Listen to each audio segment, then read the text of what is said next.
Добре дошли в Абритус.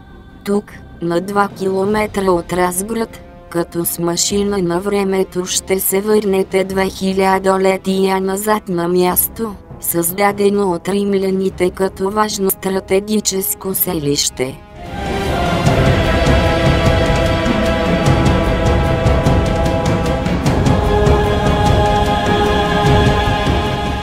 Възникването на Абритус първоначално като военен лагер някои изследователи поставят още в края на първи век. Най-късно в 78 г. в Мизия е била настанена в втора кохорта Луцензиум, чието лагер се предполага, че е бил при Абритус.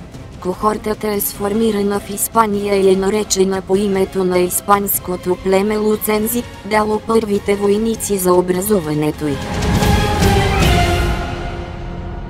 Един епиграфски паметник от II век от Абритус свидетелства за присъствието тук на втора кохорта Луцензиум. Това е надгробната плоча на Гай Юлий Максим, конник, придаден към нея.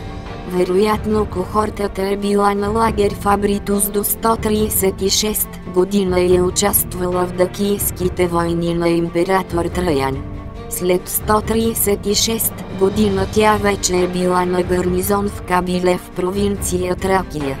Префект на втора кохорта Луцензиум през периода 128-136 година е бил Публий Балбус. След напускането на тази кохорта в Абритус е настанена друга военна единица, чието име не ни е известно. За това, че Абритус е бил кастел, намиращ се в провинция Долна Мизия, узнаваме от един надпис, датиран края на 3 век, от град Аквилея, северна Италия, където е бил погребан един центурион от 11 Клавдиев легион, роден в Долна Мизия, в кастела на абритците. През ранновизантийската епоха Абритус вече се споменава като град Цивитас. Най-ранните известни датирани епиграфски паметници от Абритус са от времето на император Антонин Пий.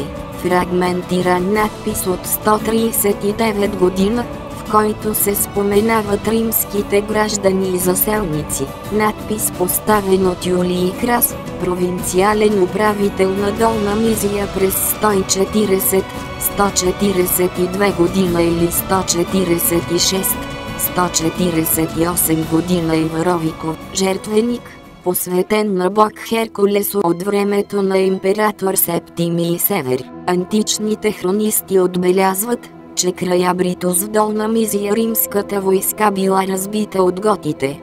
През юни 251 г., в близост до ранното римско селище, в местността Форум Семпронии, император Траян Деций води голямо сражение с готите и загива заедно с сина си Херений Етруск.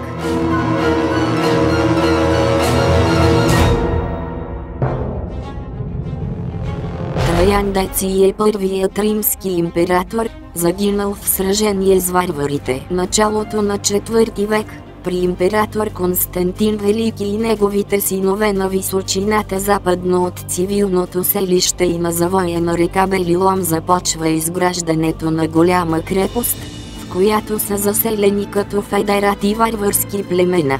Крепостта е разрушавана по време на Готската война 376-378 г., при хунското нашествие 447 г. и при варварски нашествия в края на 5 век, след което е възстановявана.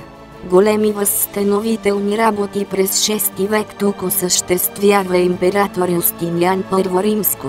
През Украинско и в градът е едно от най-големите градски средища на провинция Мизия Секунда и седалище на епископ.